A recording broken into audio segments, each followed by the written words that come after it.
ஐரோப்பிய ஒன்றியத்தில் இந்தியாவின் அரிசி மசாலாக்கள் நிராகரிப்பு, சீனாவின் இந்திய வரமிளகாய்களுக்கு நிராகரிப்பு, ஜப்பானில் இந்திய மாம்பழங்களுக்கு தடை, சிங்கப்பூர் மற்றும் ஹாங்காங்கில் இந்திய மசாலாக்களுக்கு தடை. கடந்த சில காலங்களாகவே இந்த செய்திகள் திரும்ப திரும்ப காதுகளை எட்டி வருகின்றனர். பூச்சிகள் அண்டக்கூடாது, பூஞ்சை வந்துவிடக்கூடாது என்று தற்போது விவசாயத்தில் ரசாயன பூச்சிக்கொல்லிகள், பூஞ்சைக்கொல்லிகள் அதிகம் பயன்படுத்தப்படுகின்றனர். அறுவடைக்கு பின் நாம் ஏற்றுமதி செய்யும் பொருட்களில் இந்த கொல்லிகளின் மீதம் கொஞ்சம் இருக்கும். பூஞ்சைக்கொல்லி ட்ரைசைக்ளோசல் இதன் மீதும் ஏற்றுமதி செய்யும் அரிசிகளிலும் கொஞ்சம் இருக்கும். இந்த மீதத்திற்கும் அனுமதிக்கப்பட்ட எஞ்சிய அளவுகள் உண்டு.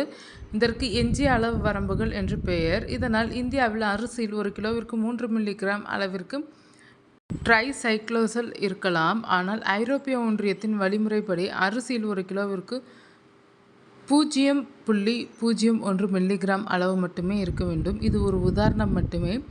இத்தகைய வழிமுறையால் இந்திய அரிசியில் அதிக அளவிலான பூச்சிக்கொல்லி மற்றும் பூஞ்சைக்கொல்லிகளின் மீதம் இருக்கின்றனர் என ஐரோப்பிய ஒன்றியம் இந்திய அரிசிகளை நிராகரிக்கிறது. இந்த மாதம் சீனா இந்தியாவிலிருந்து இறக்குமதி செய்யப்பட்ட வரமிளகாய்களில் மெத்தோமிட்டோபஸ் என்றும் ஒரு வகை ரசாயனம் இருந்ததாக அவற்றை ரத்து செய்தது. இந்த ரசாயனம் இந்தியாவில் விவசாயிகள் பயன்படுத்த அனுமதிக்காத ரசாயனமாகும். அதேபோல் சீனா இந்தியாவிலிருந்து ஏற்றுமதி செய்யப்பட்ட பாஸ்மதி அல்லாத 70 கன்சைன்மெண்ட் அரிசிகளையும் நிராகரித்துள்ளது. இதற்கு சீனா சொல்லும் காரணம் இந்தியாவிலிருந்து வந்த அந்த அரிசிகள் மரபணு மாற்றப்பட்ட அரிசிகள் என்பதாகும். ஆனால் அதை இந்தியா முற்றிலும் மறுக்கிறது. வரமிளகாய்களையும் சரி அரிசிகளையும் சரி சீனா இந்தியாவிலிருந்து தான் அதிகம் இறக்குமதி செய்கிறது. அப்படி இருக்கையில் இந்த திடீர் நடவடிக்கைகளுக்கு காரணம் சீன அரசு தங்களுடைய சோதனைகளை தற்போது தீவிரப்படுத்தியிருக்கிறது. ஜப்பானை எடுத்துக்கொண்டால் பூச்சி கட்டுப்பாட்டிற்கான நடைமுறைகளை இந்தியா சரியாக பின்பற்றவில்லை என்று இந்திய மாம்பழங்களுக்கு முற்றிலும் தடை விதித்துள்ளது. 20 ஆண்டு கால ஏற்றுமதி வரலாற்றில் ஜப்பான் இந்திய மாம்பழங்களை தடை செய்வது இதுவே முதல் முறையாகும். முன்பு இதே காரணத்திற்காக இந்திய மாம்பழங்களை தடை செய்திருந்தது ஜப்பான். ஆனால் இந்திய பூச்சி கட்டுப்பாட்டு நடைமுறை முதல் ஏற்றுமதி வரை அனைத்தையும் மேம்படுத்திய பின் 2006ஆம் ஆண்டு இந்த தடையை விலக்கியது ஜப்பான். ஆனால் இப்போது மீண்டும் தடை விதிக்கப்பட்டுள்ளது. அனுமதிக்கப்பட்ட அளவை விட இந்தியாவில் இருந்து இறக்குமதியாகும் மசாலாக்களில் எத்திலீன் ஆக்சைடு அதிகம் உள்ளது என்று சிங்கப்பூர், ஹாங்காங் குரல் எழுப்பினர். நுண்ணுயிர் மாசு ஏற்பட்டுவிடக்கூடாது என்று பயன்படுத்தும் ரசாயனம் இது. நாட்டின் முதுகெலும்பே விவசாயம் என்று கூறும் ஒரு நாட்டின் விவசாய பொருட்கள் தொடர்ந்து நிராகரிப்புகளையும் தடைகளையும் சந்திக்கிறது என்றால் அதை கடந்து போய்விடக்கூடாது. தொடர்ச்சியாக நிராகரிப்புகளையும் தடைகளையும் இந்திய விவசாய பொருட்கள் சந்திக்கும் போது முதல் மற்றும் முக்கியமாக இந்திய பிராண்ட் மற்றும் பொருட்களின் மீதான நம்பிக்கை வெகுவாக குறையும். இதனால் போட்டியாளர்கள் கைகளுக்கு சந்தை சென்று அவர்கள் வேகமாக முன்னேறுவார்கள். பொருளாதார ரீதியாக இது இந்தியாவிற்கு பின்னடைவாக அமையும். அடுத்ததாக வளர்ச்சி இந்தியாவில் இருந்து ஏற்றுமதியாகும் பொருட்களின் அளவும் குறையும்.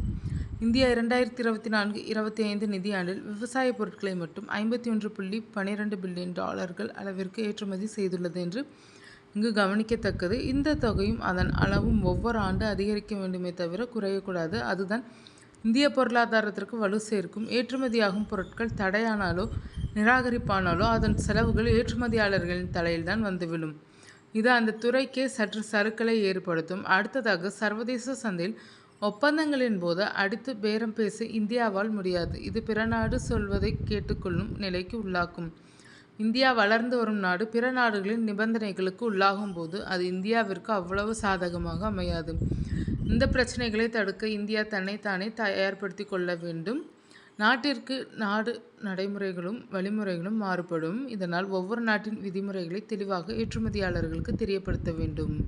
இந்தியாவில் அனுமதிக்கப்பட்ட பொருட்கள் சில நாடுகளில் தடை செய்யப்பட்டிருக்கின்றன. அதில் கவனம் செலுத்தி நடவடிக்கை எடுக்க வேண்டும். ஒவ்வொரு நாடுகளும் கொல்லிகளின் எஞ்சிய அளவு வரம்புகளை குறைத்து கொண்டு வரும்போது இந்தியா மட்டும் 2024ஆம் ஆண்டு அதன் அளவை அதிகரித்துள்ளது. இதை வைத்துதான் இந்திய விவசாயிகள் பொருட்களை உற்பத்தி செய்வார்கள். இதுதான் ஏற்றுமதிகளுக்கு பெரிய சறுக்கலை ஏற்படுத்துகிறது.